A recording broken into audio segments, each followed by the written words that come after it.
தந்தை, மகன், தூய ஆவியின் பெயரால் ஆமென்.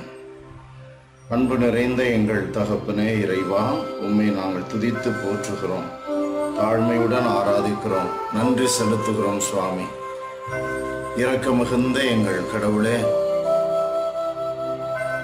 உம்முடைய அன்பு திருமகன் கிறிஸ்து நாங்கள் அயலானை அன்பு செய்ய கற்றுக் கொடுத்திருக்கிறார். அந்த அன்பு செய்கின்ற கட்டளையை கடைபிடிப்பது, ஆண்டவரே, எவ்வளவு நுணுக்கமான வழிகளெல்லாம் அதை செயல்படுத்தி வாழ வேண்டும் என்பதை எங்களுக்கு இன்றைய நற்செய்தி குறிக்கிறது. என்னுடைய சகோதரன் என் மீது மனத்தாங்கல் கொள்வதாக கண்டால் கூட அதை நான் சரி செய்ய முயல வேண்டும் என்று அறிவுரை கொடுக்கிறேன். ஆண்டவரே, என்னுடைய இதயத்தில் வறுமம் இல்லை, வஞ்சகம் இல்லை. என்னுடைய இதயத்தில் எப்பொழுதும் நீர் இருக்கிறீர். சூழ்நிலைகளிலே நான் செய்கிற தவறுகளை ஆண்டவரே நீர் மன்னிப்பீராக. இயேசுவின் நாமத்தில் ஜெபிக்கிறோம் பிதாவே, ஆமென், ஆமென். புனித மத்தேயு எழுதிய பரிசுத்த நற்செய்தியிலிருந்து வாசகம். 5ஆம் அதிகாரம் 23-24 வசனங்கள்.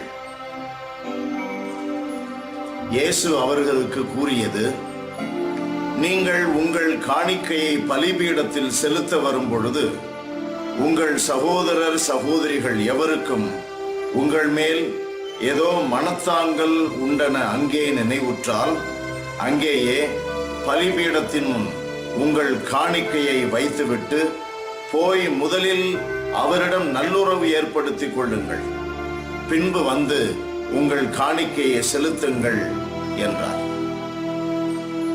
இது வாழ்வு தரும் கிறிஸ்துவின் நற்செய்தி. கிறிஸ்துவே உமக்கு புகழ். இயேசுவில் அன்பானவர்களே, உங்களுக்கு என்னுடைய இதயம் கனிந்த வாழ்த்துக்கள், வணக்கம்.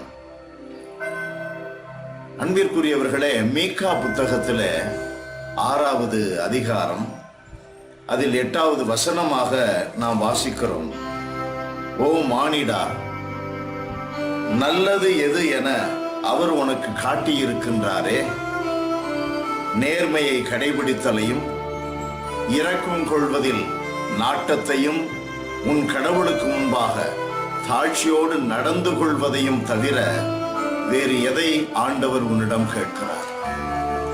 என்ன அற்புதமான வசனம் பாருங்கள். கடவுள் நம்மிடமிருந்து எதிர்பார்ப்பது அதுதான்.